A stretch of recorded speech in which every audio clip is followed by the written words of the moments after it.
Coming your way on Philadelphia 76ers now. Are the Sixers interested in a trade for Patrick Beverley? Does Markieff Morris, a Philadelphia native, want to come back to Philadelphia and sign with the Sixers in free agency? And are the Sixers going to get investigated by the NBA for how they did the James Harden contract with Michael Rubin on hand for negotiations, who used to be a part-time owner of Philadelphia, no longer is, and that $15 million pay cut for James Harden, is it being made up for with Fanatic stock? Fascinating stuff coming up here over the next couple of minutes. This is 76ers Now. I'm your host, Chase Sr. So we start off with Patrick Beverley.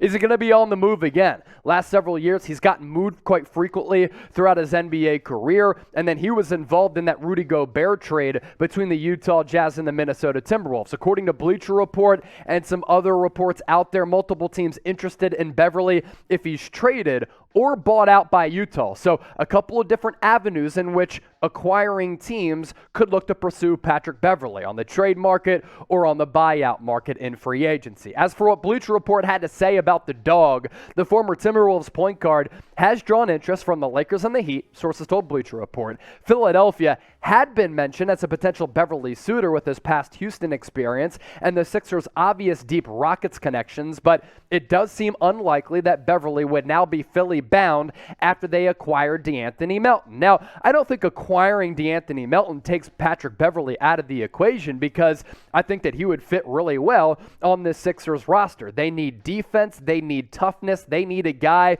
who is a proven playoff player, and he's still in his early 30s with some good basketball left in the tank. As for what he did last year, pretty solid numbers. Now, throughout his career, he's been hovering around 37% from long range. Last year, numbers a little bit down, but off the catch and shoot, he can let it fly and be a solid three-point shooter. Obviously, what you want from him, it's the high-level defense against point guards, against wings, and sometimes we've seen him defend some forwards and centers because we know Patrick Beverley never shies away from a challenge. We're talking about one of the best competitors in the NBA today.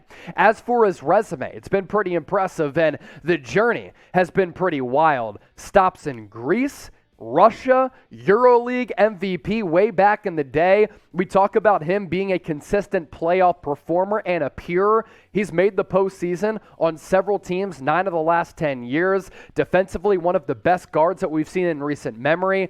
2 times he's been named to the second team all-defensive team and was a first-team all-defensive player back in 2017. So with the acquisition of DeAnthony Melton, who gives you a scoring punch and some defense, not to the likes of Beverley, but good defense coming in off the bench, do you think it makes sense bringing in Beverley onto the Sixers roster, considering what you have on your roster and on your team, but also what you'd have to pay for him?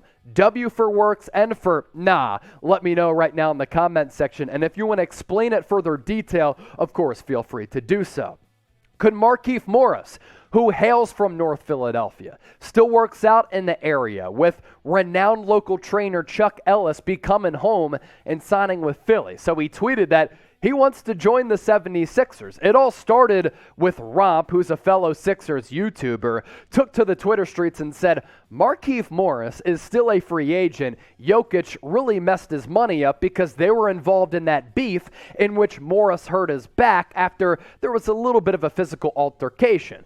Keefe then responded to Romp by saying, I'm a free agent by choice, kid. Nobody's stopping this show. I got you. I'm going to sign soon.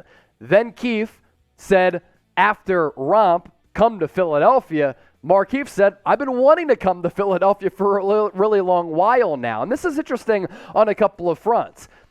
They need a backup forward. You have, a couple of players on the team who are somewhat intriguing. And George Niang proved last year that he can be a good floor stretcher throughout the rigors of a regular season schedule. He can be very valuable as a starter, as a bench player who gives you a lot of offense. And in the playoffs, depending on the matchup, he's pretty solid. Now, lost his way a little bit against Miami and was a little bit overwhelmed by their length especially defensively, and their athleticism. But George Niang is good. But if you can bring in another player like Markieff Morris, especially if he takes a hometown discount, then I'm intrigued by the idea. Now, last year he didn't play much because of the aforementioned back injury that really lingered for a long time. But career numbers, he's been good since he came out of Kansas. Him and his twin brother, Marcus, nearly 11 points per game, 5 boards, 44.5% from the deck, and 34% from three. Although, as the NBA game has changed and evolved over the last couple of years, his three-point numbers have been more respectable than when he first got his start at the NBA level. Three-point shots weren't worked on as much, and because of that, his percentages suffered. But the last couple of years, he's been a solid three-point shooter. Could the new-look Sixers look like this if they bring in Patrick Beverley, they sign Markieff Morris, as well as P.J. Tucker, and the trade of DeAnthony Melton? The new-look Sixers could be the Philadelphia Pitbulls because, my goodness, those are some cats that you do not want to meet in a back alley brawl anywhere in Philadelphia or anywhere in which they take their talents on an NBA road trip. I kind of like the idea of a Sixers team that's been somewhat soft in years past, looking like this moving forward.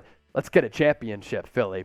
We have you covered with the latest Sixers news and rumors, by the way. So before we continue to unpack everything on the show, subscribe to the channel, man. Less than 500 people away from 8K subs. We're bringing you videos almost every single day, every couple of days, and our coverage throughout the NBA draft, free agency, offseason, during the season, it's top-notch. Launched this channel about a year ago, and in that span, nearly 8,000 subs. YouTube.com/76erstv, or just hit that red sub button down below. Daryl Morey has found himself in the thick of NBA investigations before. Is the NBA going to investigate Daryl Morey and this time the Philadelphia 76ers after their contract negotiations with James Harden? So Bobby Marks was on the Low Post podcast with Zach Lowe of ESPN and thinks there may have been a violation during the Harden negotiations, and it involves a former owner who's good friends with James Harden during their weekend in the Hamptons back a couple weeks ago during that all-white party in which every single celebrity in the world was there, from the Kardashians to every single NBA player on the globe and every single rapper. So here's how the conversation went between Lowe and Marks. Lowe first started, I would expect the league office to say, hold on, let's at least take a look at what happened here with James Harden taking $15 million less. Do you expect that to happen? Marks, a former general manager, responded by saying, I do expect that to happen. And I'm out here in Las Vegas. It's not like I have confirmed facts or anything from the Summer League, but anytime, let's just say you connect the dots here, you have an owner, a former owner in Michael Rubin, probably one of the wealthiest American former owners, a billionaire, owner and CEO of Fanatics, just has the big party in the Hamptons. You've got all these NBA guys there. There's a relationship with James Harden already. There's a relationship with Harden when he was in a Brooklyn Nets uniform. There's no denying that. And now you have Harden taking $15 million less, where I was texting with a couple of teams and I said, what's the $15 made up with? Fanatics stock? And they said, maybe.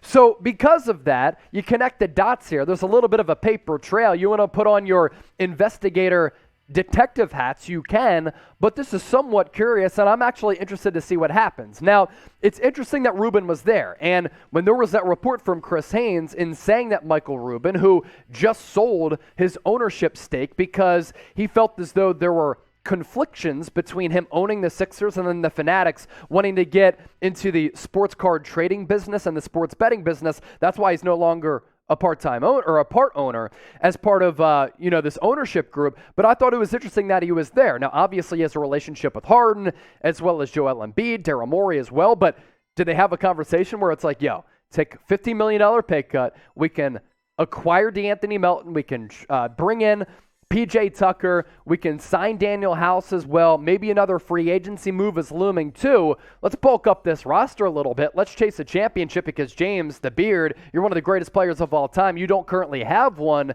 Take a $15 million pay cut, but like Tom Brady probably did with the New England Patriots with Robert Kraft under the table, here's some Fanatics stock. Company's booming. It's going to continue to boom. You'll make up for those financial losses in the future. So there's that. And then let's just stop acting like tampering matters. Who the hell cares? When we get wild, wild west in college sports and professional sports. In my opinion, it's more entertaining. I'm here for the entertainment. I want to talk about it. It's fun, so let's ride and let's not be scared. Should the Sixers get penalized? F for fine, WC for who cares? Let us know. Make sure you subscribe to the channel. 76ers now pumping out the best Sixers content. And as always, thanks for rocking with us.